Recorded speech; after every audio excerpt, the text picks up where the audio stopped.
First good catch. He's probably a millimeter, maybe 1.5 millimeters. He's tiny. I built the world's tiniest pond. Now I'm hunting for the world's tiniest bear. Water bears.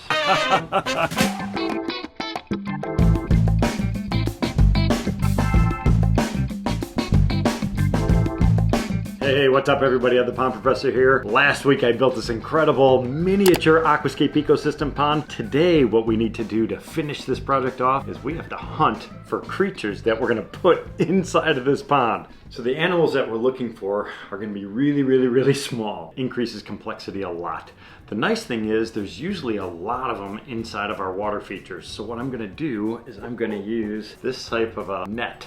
So if you look at this, it actually has really fine openings, and I don't even remember what micron this one is, but it has very tiny openings. This little guy goes inside of here. We drag this through the water column. This will filter out and capture any of the small microorganisms. It's gonna let water pass through. I come in and I wash all that stuff down, so all of that stuff is gonna get collected down here on the bottom. Once I have my sample, I could then take the sample and I could put it into one of the larger jars. Then we could actually do some further sampling. We're hunting for a variety of different types of zooplankton. These animals are the most important animals on planet Earth. They are responsible for the cycling of nutrients. It's the start of the food chain. So it starts with phytoplankton, which means it's green. It means it's a photosynthetic organism or plant. The zooplankton are actually going to eat those. So these are grazing type things, and they start to accumulate all that incredible biomass, and then they get preyed upon by larger animals, by different crustaceans, small insects, small fish, and then it moves up through the food chain. So these guys are very important. This net is set up for open water situations. I'm gonna do an open water test. We'll find certain animals that are more open water. These are gonna be very strong swimmers. They're gonna have swimming legs, so they're gonna be able to move around in the water column. But look at this pond, look how big it is. It is not really open water by any stretch of the word. So this is more of a benthic type of a system. So we have rock, we have gravel, we have sand, we have all different little surfaces for animals to live. So I wanna do a deep water plankton sample using this net, but I also wanna go into some of the shallow water, and I wanna start getting some of the stuff that's gonna be found growing on water lilies. I wanna find things that's growing on the periphyton, so it's actually growing on the plants themselves. I'm also gonna start doing some of the gravel tests, and we're actually going to find some small pieces of gravel and river rock from inside the pond, and we'll wash those things off as well, and we'll collect those samples so we can see actually what's living within the interstitial spaces of the river rock, what's actually growing on top of these different surfaces, and what's feeding inside of all that stuff, because that's actually what's going to work perfectly in here. If all goes as planned, we're gonna find ourselves a bear. And it's not just any bear. This is a water bear. Oh, wow. It's also known as a tardigrade. Is that a joke? Tell me you're joking. This is the most incredible animal on planet Earth. They're also called moss piglets. So these guys are gonna crawl around inside of that vegetation, feeding on bacteria and all types of little stuff that lives inside of the fringes of water features. And I'll talk about that a little bit further once we go out by the ponds and we start looking around. So what I wanna do now is I'm gonna get my boots on, go outside, get a little bit dirty, and see what we can find.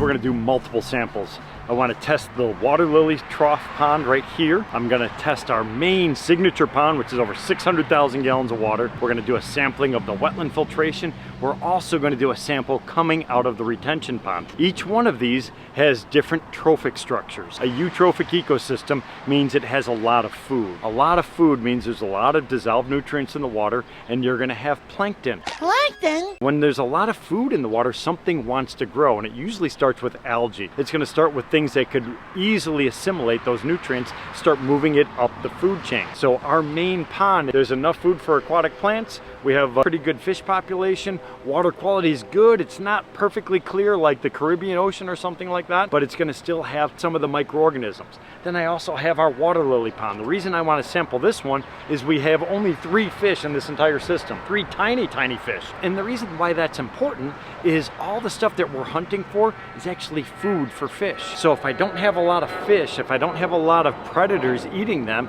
it means there's gonna be a higher possibility for us to catch some of these organisms. So what we wanna do is we wanna drag it through the water water, these little organisms will get caught inside, we'll wash it off, we'll see what we find.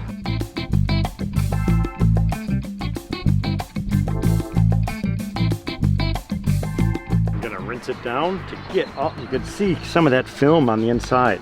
I wanna get that stuff all the way down into the bottom.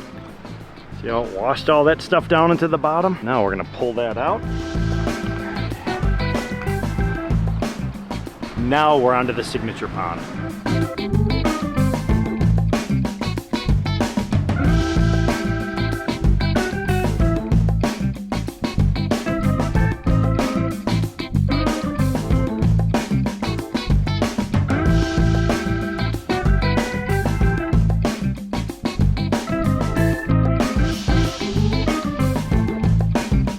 I'm going to get a sample now from the retention pond located on the side of our building.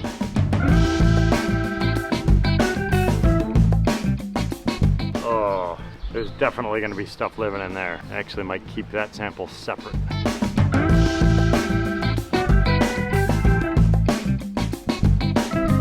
Now we're going to do a sample from the actual filter bed. I've talked about this many times before. This filter bed is a living, breathing ecosystem unto itself. We have water coming in at the bottom, sedimentation chamber, and inside of our aqua blocks. The water then flows up through different grades of rock and gravel. But what's beautiful about this is all of that rock and gravel is a home for different types of microorganisms. These guys are going to be living within the interstitial spaces of the rock, as well as on that biofilm that's actually coating that river stone. So what I want to do right now is get a sample of some of that river rock and add it into our jar. I may agitate that so that stuff comes off of it. So I said water bears are also called moss piglets because they live in these different types of mosses. The last piece is going to be to grab a piece of a water lily leaf. If you've ever had water lilies before and if you've picked it up, you're going to find like a slimy coating on the underside and on the stem. That's a conglomerate of all different types of bacteria and fungi and stuff like that, which is really important for wildlife because it's part of that food chain. And inside that stuff, you're going to find more cool little things. So you may not be able to see that, but it's like a thin film, and that is home to all types of important things for the ecosystem.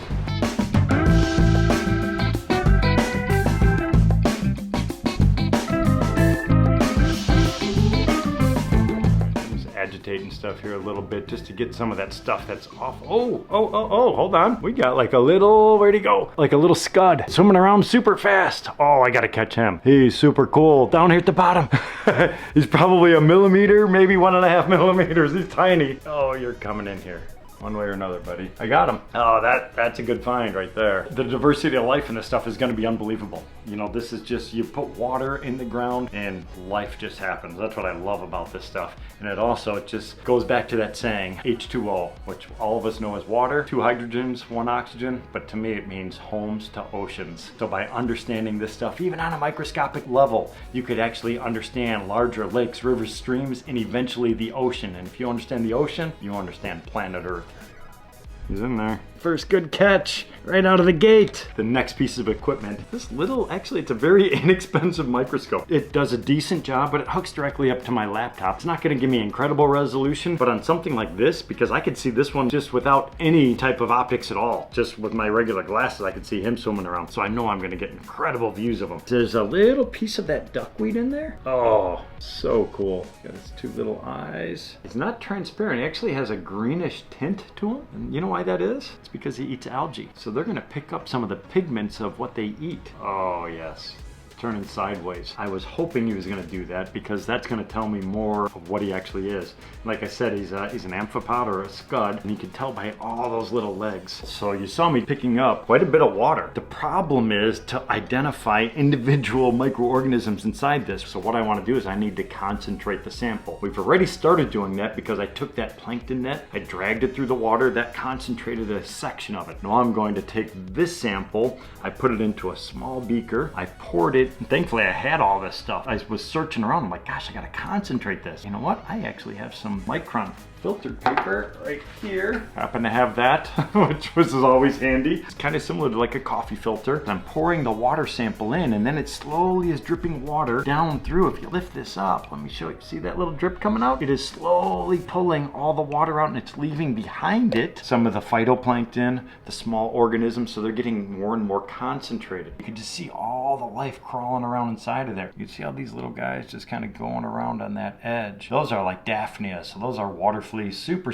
common, but very good for the ecosystem. Now the biggest challenge that I'm going to have because of my micro pond is actually going to be giving them enough food. So what we're going to have to do is move these guys into here, but we're actually going to have to get drops of water from the actual ponds outside to bring in more and more nutrients, because this little pond is not going to have enough food even for this microscopic life. We're going to have to actually feed them, which is kind of interesting. Saw this little guy inside of one of the samples. There are a few things that are visible by the naked eye. Copepods are one, as well as the Daphnia, those little water fleas that we just looked at, but I was able to isolate this one guy. I'm gonna guess it is a copepod by the way it was swimming around. Yeah, 100% that is. What's cool about these guys, if you were to look at this family of animals, it has the highest biomass on planet Earth. So this little tiny little creature, there is more mass of them than any other thing living on this planet. So unfortunately, we have yet to find a bear. No water bears yet, but I'm gonna keep looking. We're gonna try to do a sample down inside of this because I have some aquatic vegetation in here, and that might be a good opportunity for us to find one of those bears, because tardigrades, their name actually means slow walker. So they actually kind of ramble around, they grab onto stuff. They have 8 legs, they have 4 pairs on each side, and they have hooks on those legs. They crawl themselves through vegetation and cling onto things where they're actually gonna feed on paraphyton. I'm gonna pour a little bit of this water in there. Just a thin amount down there in the bottom. Some of the vegetation out of here. What we're looking for, that's either dragonfly or damselfly. Beautiful. And I saw another one in there. And those dragonfly and damselfly larvae are voracious predators, and they could actually live in this larval form for actually several years inside of ponds. That's a great indicator species. Dragonfly, damselfly larvae are only going to lay eggs and have their larvae living inside healthy aquatic ecosystems. Some of those ostracods, which are those seed shrimp, crawl around down in that detritus and everything, and they're feeding on all that. Those little water bears are going to be crawling around down in the bottom. Not seeing one. So all the stuff that actually washed off of those leaves, I mentioned that name paraphyton. It's like a bacterial flock. When you get a brand new ecosystem, I always recommend adding in beneficial bacteria and enzymes and things like that to jumpstart the ecosystem. If you were to leave it by its own, nature will put it in there for you. It will definitely happen. The problem is you can't control it. So you're going to get stuff that's getting blown in from local river systems or lakes, retention ponds. Once a small amount gets into an ecosystem, it's going to want to take off, and it's going to want to eat and control as much of that environment as possible. This is why I recommend adding in specific blends that we know we can control the water quality. I always jumpstart it instantaneously because I want to ensure that the right mixture of stuff is inside. When I have a brand new pond, the water is actually going to look kind of cloudy and foggy until that bacterial flock actually starts to form. Now you have this living, breathing film that grows over everything. So now when water comes into contact with it, it gets trapped. The water actually gets cleaner and clearer. The results are very clear to me. So now what I'm going to do is take that concentrated version of those little seed shrimp, as well as some of the Daphnia and other little stuff. I don't want the copepods and things like that inside of here. I want those guys that are going to live in these little shallow water systems, and I'm just going to add a few of those drops into our ecosystem. That's a fully stocked Aquascape ecosystem on a micro scale. I love this stuff. If you enjoyed looking at all these little microorganisms and finding the stuff that lives in our ponds, definitely leave me a comment below, because I'd love to do more of this stuff if you're interested. So I hope you enjoyed this really incredible episode about learning about all the different types of incredible habitats that are out there. And if you want to look at more habitats that I've done, check out this one from Camp Kennan.